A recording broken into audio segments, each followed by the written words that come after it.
رہی تھی جو دن بہ دن شدت اختیار کر رہی تھی۔ عذاب کے قریب آنے کی نشانیاں۔ نافرمانوں نے جب نصیحت کو مسلسل ٹھکرا دیا تو اللہ کے عذاب کی نشانیاں ظاہر ہونا شروع ہو گئیں۔ کہا جاتا ہے کہ ان کی بستی میں بے سکونی بڑھ گئی، ان کے گھروں میں عجیب سی نحوست چھا گئی، دلوں میں بے چینی بڑھ گئی۔ مچھلیاں تو وہ پکڑ لیتے لیکن ان کے دلوں کو سکون نہیں ملتا تھا۔ یہ وہ کیفیت تھی جو بتا رہی تھی کہ اللہ کی ناراضی قریب ہے۔ نیک لوگ اس سب کو دیکھ کر اور زیادہ ڈرتے۔ وہ کہتے، اے قوم، یہ سب نشانیاں ہیں کہ اللہ ہم سے خوش نہیں ہے۔ اب بھی وقت ہے، توبہ کرو اور اللہ کے حکم کی پابندی کرو، ورنہ وہ دن دور نہیں جب اللہ کا غضب تم پر نازل ہوگا۔ لیکن نافرمانوں پر کوئی اثر نہ ہوتا، وہ اپنی دنیاوی لالچ میں اندھے ہو چکے تھے۔ انجام کی طرف بڑھتے قدم۔ اب معاملہ اس نہج پر پہنچ گیا تھا کہ نافرمان لوگ برائی کو معمول سمجھنے لگے۔ وہ کھلے عام جال ڈالتے، سب کے سامنے مچھلیاں پھنس جاتیں اور وہ اگلے دن انہیں نکال لیتے۔ نیک لوگ ان کو دیکھ کر اپنے گھروں کے دروازے بند کر لیتے اور کہتے، یہ لوگ اب کبھی نہیں بدلیں گے، بس اب اللہ کے عذاب کا انتظار کرو۔ یہی وہ لمحہ تھا جب اللہ کا فیصلہ قریب تھا۔ بستی کے نیک لوگ اپنے آپ کو الگ کرنے لگے تاکہ جب عذاب آئے تو وہ اس میں شامل نہ ہوں۔ اللہ کا غضب اور عذاب کی نشانیاں۔ بستی میں بڑھتی ہوئی نافرمانی۔ وقت گزرتا گیا اور نافرمانوں کی ڈھٹائی بڑھتی گئی۔ اب وہ چھپ کر جال نہیں ڈالتے تھے بلکہ کھلے عام سب کے سامنے کرتے تھے۔ وہ فخر سے کہتے، دیکھو ہم کتنی مچھلیاں حاصل کر رہے ہیں، اگر یہ گناہ ہوتا تو اللہ ہمیں کیوں یہ سب دے رہا ہوتا۔ یہ جملے سن کر نیک لوگوں کے دل خون کے آنسو روتے تھے۔ وہ کہتے، یہ دنیا کی وقتی کامیابی ہے، یہ اللہ کا رزق نہیں بلکہ تمہارے لیے آزمائش ہے۔ ابھی دیکھنا تم پر اللہ کا غضب کیسے آتا ہے۔ لیکن نافرمان ہنستے اور ان کو کم عقل کہتے۔ یوں نافرمانی ایک عام عادت بن گئی۔ نیک لوگوں کا بستی سے الگ ہونا۔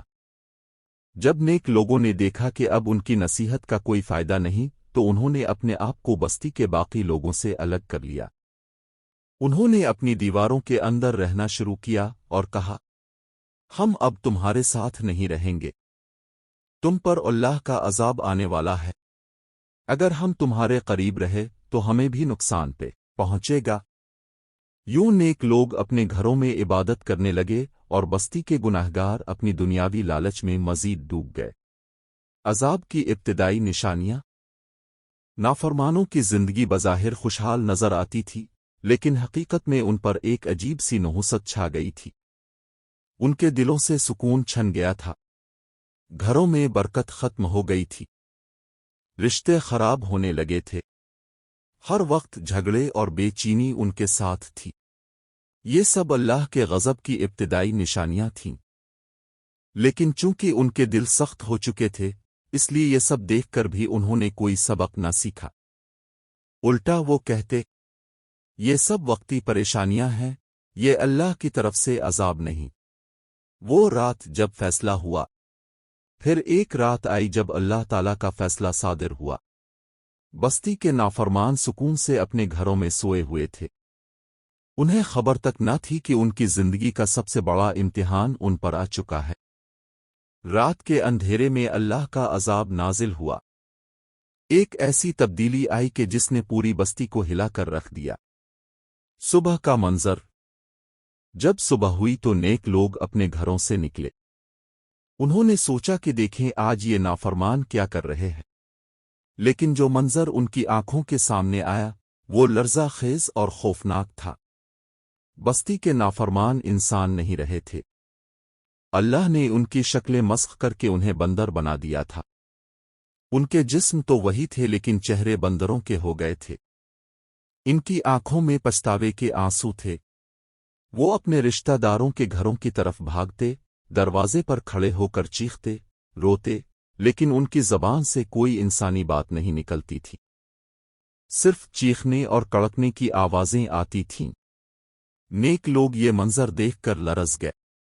وہ پکار اٹھے، یہ ہے اللہ کا انصاف، یہ ہے اللہ کا غضب۔ تم نے اللہ کے حکم کی خلاف ورزی کی، اب دیکھو اس کا انجام کیا ہوا۔ ذلت کی زندگی۔ اب یہ نافرمان بستی میں ذلیل و خوار ہو گئے تھے۔ وہ بندروں کی طرح اچھلتے، دیواروں پر چڑھتے اور کھانے کے لیے ترستے۔ ان کے رشتہ دار انہیں پہچانتے تھے۔ کوئی کہتا، یہ میرا بھائی ہے جو کل تک میرے ساتھ بیٹھا ہنستا تھا۔ کوئی کہتا، یہ میرا پڑوسی ہے جو کل تک فخر سے کہتا تھا کہ ہم عقل مند ہیں۔ لیکن اب وہ سب ذلیل اور لاچار ہو گئے تھے۔ 3 دن کا عذاب۔ تاریخ میں آتا ہے کہ یہ عذاب 3 دن تک جاری رہا۔ بندر بنائے گئے لوگ نہ کچھ کہہ سکتے تھے، نہ کھا پی سکتے تھے، نہ اپنی حالت بدل سکتے تھے۔ وہ صرف نیک لوگوں کے گھروں کے دروازوں پر آ کر روتے اور اپنی آنکھوں سے پچھتاوا ظاہر کرتے۔ لیکن اس وقت توبہ کا دروازہ بند ہو چکا تھا۔ 3 دن کے بعد یہ سب ہلاک کر دیے گئے۔ ان کا نام و نشان مٹ گیا اور ان کی بستی ایک عبرت کا مقام بن گئی۔ سبق۔ یہ واقعہ قرآن مجید میں بھی آیا ہے۔ اللہ تعالیٰ نے فرمایا کہ ہم نے ان کو قردہ خاسین یعنی ذلیل بندر بنا دیا تاکہ قیامت تک یہ واقعہ انسانوں کے لیے ایک نشانی اور عبرت ہو۔ صبح کا عبرت ناک منظر۔ جب صبح ہوئی اور نیک لوگوں نے اپنے گھروں کے دروازے کھولے تو ان کے سامنے وہ منظر تھا جس نے ان کے دل دہلا دیے۔ کل تک جو لوگ بڑے فخر سے گناہ کر رہے تھے، آج وہ دیواروں پر اچھلتے ہوئے، گلیوں میں دوڑتے ہوئے اور روتے ہوئے بندر بنے پھرتے تھے۔ ان کے چہرے مسخ ہو گئے تھے لیکن جسم وہی انسانی تھے۔ نیک لوگ یہ دیکھ کر سجدے میں گر گئے اور اللہ سے پکارنے لگے، اے پروردگار، تیرا وعدہ سچا ہے، تیرا عذاب برحق ہے، ہمیں اس قوم کی طرح گناہ میں مبتلا نہ کرنا۔ رشتہ داروں کی پہچان۔ بندر بنائے گئے لوگ جب اپنے گھروں کے دروازوں پر گئے تو ان کے اہل خانہ نے ان کو پہچان لیا۔ کوئی چیخ کر کہتا، یہ میرا بھائی ہے جو کل تک میرے ساتھ بیٹھ کر ہنستا بولتا تھا۔ کوئی روتے ہوئے کہتا، یہ میرا بیٹا ہے جس نے کل ہی کہا تھا کہ ہم کچھ غلط نہیں کر رہے۔ لیکن اب وہ سب عبرت کا نشان بن چکے تھے۔ وہ اپنی زبان سے کچھ نہیں کہہ سکتے تھے، صرف چیختے، روتے اور اشاروں سے اپنی بے بسی ظاہر کرتے تھے۔ نافرمانوں کی پشیمانی۔ ان بندر بنے لوگوں کی آنکھوں میں پچھتاوے کے آنسو ہوتے۔ وہ اپنے رشتہ داروں کے سامنے آ کر ہاتھ پاؤں جوڑنے کی کوشش کرتے۔ ان کی حالت ایسی تھی جیسے وہ کہنا چاہتے ہوں، ہمیں معاف کر دو، ہم سے بڑی غلطی ہو گئی، کاش ہم نے تمہاری بات مان لی ہوتی، کاش ہم نے اللہ کے حکم کو نہ توڑا ہوتا۔ لیکن اس وقت توبہ کا دروازہ بند ہو چکا تھا۔ وہ صرف ذلیل ہو کر گھوم سکتے تھے لیکن اپنے حال کو بدل نہیں سکتے تھے۔ ذلت بھری زندگی۔ یہ نافرمان لوگ اب کھانے پینے کے لیے ترستے تھے۔ کبھی وہ درختوں سے پھل توڑنے کی کوشش کرتے، کبھی زمین پر گری ہوئی چیزیں اٹھاتے۔ وہ بندروں کی طرح اچھلتے، آپس میں لڑتے اور پھر روتے۔ لوگ ان کو دیکھ کر کانپ جاتے۔ وہ کہتے، یہ وہی لوگ ہیں جو کل تک بڑے فخر سے گناہ کرتے تھے، دیکھو آج ان کی کیا حالت ہو گئی ہے۔ یوں یہ بستی ایک عبرت کا مقام بن گئی تھی۔ 3 دن کا امتحان۔ تاریخ میں آتا ہے کہ اللہ نے ان کو صرف 3 دن کے لیے زندہ رکھا۔ ان 3 دنوں میں وہ ذلت اور پشیمانی کے ساتھ زندگی گزارتے رہے۔ نیک لوگ ان کو دیکھتے اور اپنے بچوں کو سمجھاتے، دیکھو بیٹو، یہ وہ لوگ ہیں جنہوں نے اللہ کے حکم کو توڑا۔ کبھی بھی گناہ کو معمولی نہ سمجھنا، ورنہ اللہ کا عذاب تم پر بھی آ سکتا ہے۔ یہ بندر بنے لوگ ہر دن مزید بے بسی کے ساتھ گزارتے۔ نہ وہ انسانوں کی طرح زندگی گزار سکتے تھے، نہ بندروں کی طرح مکمل جانور بن سکے۔ وہ درمیان کی ایک حالت میں پھنسے ہوئے تھے۔ رشتہ داروں کا درد۔ ان کے رشتہ دار جب انہیں دیکھتے تو رونے لگتے۔ کوئی اپنی بہن یا بھائی کو دیکھ کر ہچکیاں لے کر روتا، لیکن کچھ کر نہیں سکتا تھا۔ کوئی اپنی ماں کو بندر کی شکل میں دیکھتا اور چیخ اٹھتا، لیکن اب سب ختم ہو چکا تھا۔ نیک لوگ کہتے، ہم نے تمہیں روکا تھا، ہم نے تمہیں اللہ کے عذاب سے ڈرایا تھا، لیکن تم نے ہماری ایک نہ سنی۔ آج دیکھو، تمہاری ضد اور لالچ نے تمہیں کہاں پہنچا دیا ہے۔ انجام 3 دن کے بعد یہ سب بندر بنے لوگ ہلاک کر دیے گئے، نہ ان میں سے کوئی زندہ بچا اور نہ ان کی نسل چلی۔ ان کی بستی خالی ہو گئی اور ان کا انجام دنیا کے لیے ایک کھلا سبق بن گیا۔ عبرت کا سبق۔ اللہ تعالیٰ نے قرآن مجید میں اس واقعے کو ذکر کیا اور فرمایا کہ ہم نے ان کو نریڈیا خیسائیں یعنی ذلیل بندر بنا دیا۔ یہ انجام اس بات کی نشانی ہے کہ اللہ کے حکم کے ساتھ چالاکی کرنا یا اس کو مذاق سمجھنا انسان کو ہلاکت کی طرف لے جاتا ہے۔ قرآن میں یہ واقعہ کیوں بیان ہوا؟ قرآن مجید محض کہانیوں کی کتاب نہیں ہے، بلکہ یہ ایک مکمل رہنمائی ہے۔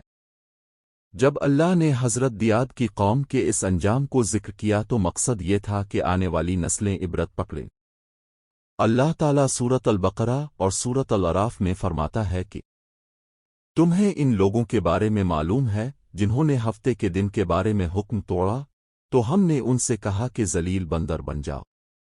یہ واقعہ اس لیے بیان کیا گیا تاکہ لوگ سمجھ لیں کہ اللہ کے احکام کے ساتھ کھیلنا یا ان کو معمولی سمجھنا سب سے بڑی ہلاکت ہے۔ اصل جرم کیا تھا؟ بظاہر دیکھا جائے تو ان کا جرم مچھلیاں پکڑنا تھا، لیکن حقیقت میں یہ گناہ اس لیے بڑا تھا کہ وہ اللہ کے حکم کے ساتھ چالاکی کر رہے تھے۔ وہ جانتے تھے کہ ہفتے کے دن شکار حرام ہے، مگر انہوں نے اپنے ذہن سے ایک راستہ نکالا، جال ہفتے کے دن ڈال دیا، مچھلیاں خود پھنس گئیں اور اتوار کو پکڑ کر کھا لیا۔ یہ بظاہر ایک چال تھی، لیکن اللہ کے سامنے یہ نافرمانی اور مذاق تھا۔ اسی لیے علماء فرماتے ہیں کہ اصل جرم حکم الہی کے ساتھ کھیل تھا۔ آج کے دور کے لیے سبق۔ ناظرین، اب سوال یہ ہے کہ یہ کہانی ہمارے لیے کیا پیغام رکھتی ہے؟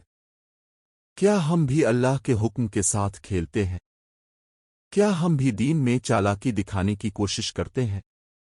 سوچیں، جب ہم سود کو مختلف ناموں سے جائز قرار دیتے ہیں، کیا یہ وہی حرکت نہیں؟ جب ہم جھوٹ بول کر کاروبار چمکاتے ہیں اور کہتے ہیں کہ یہ تو چالاکی ہے، تو کیا یہ وہی کام نہیں؟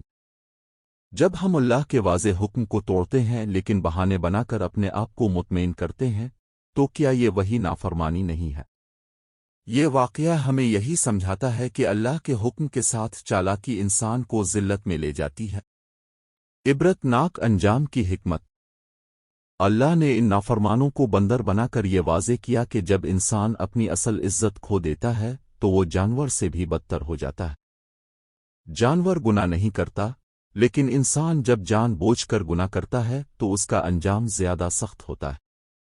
اسی لیے قرآن کہتا ہے، یہ لوگ جانوروں کی طرح ہیں، بلکہ ان سے بھی زیادہ گمراہ۔ نیک لوگوں کا رویہ۔ اس واقعے میں ایک اور سبق بھی چھپا ہے۔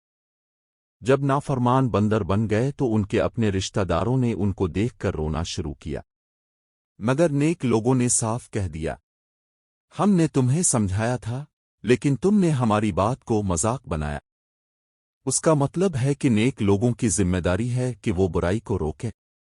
اگر وہ خاموش رہیں گے تو ہو سکتا ہے کہ عذاب ان پر بھی آ جائے۔ سبق برائے امت مسلمہ۔ آج امت مسلمہ کے لیے سب سے بڑا سبق یہی ہے کہ ہم اپنے دین کو سنجیدہ لیں۔